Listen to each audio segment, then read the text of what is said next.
每逢去到學年結束之前，學校嘅管理層同行政同事就要開始面對一場大挑戰，就係處理一年一度大量嘅教師同員工考績評核報告。喺傳統嘅做法入面，學校往往要處理林林總總嘅紙本表格，由老師嘅個人自評、科組長嘅評核、同事之間嘅互評，甚至乎上下級嘅互相評價。每張表格既有繁複嘅計分項目，亦有密密麻麻嘅文字評語。負責統籌嘅行政同事不單只要在短時間內派發同回收幾十甚至過百份表格，最頭痛嘅係之後要用人手逐張將分數輸入電腦反覆核對，仲要小心翼翼咁將評語打入 Excel 嚟執數同整理。成個過程唔單止耗時費神，而且工序多、壓力大，亦好容易出現人為錯誤。其實學期末嘅行政工作可以更加輕鬆、更有效率。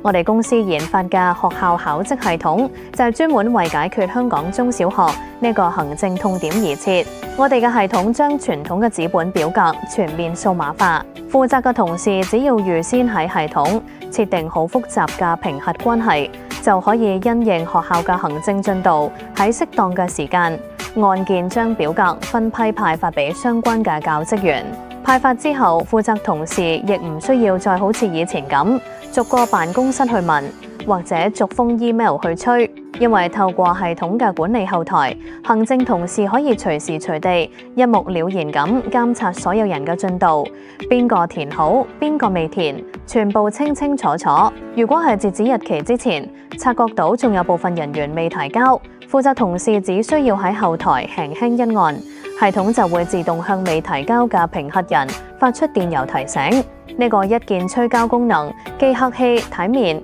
又可以幫行政同事慳返大量逐個提醒嘅時間。當大家喺電腦或者平板電腦輸入好數據之後，後台系統就會即時發揮功效，自動整合所有分數同文字評語，並即時匯出格式統一、美觀而且準確嘅報告同報表。無論係校長同管理層想同教職員進行面談，客觀評估過去一年嘅工作表現，定係為來年嘅教學團隊規劃改進目標，所有重要嘅數據同資料都已經幫你準備好，一目了然。用現代化嘅系統管理取代傳統紙張，唔單止環保，更重要嘅係能夠幫學校慳返大量不必要嘅人力同時間，大幅提升校務行政效率，讓教學團隊可以將精力集中喺更重要嘅教學同校務發展之上。如果閣下都想了解呢個學校考績系統可以點樣配合貴校嘅現行機制同需要，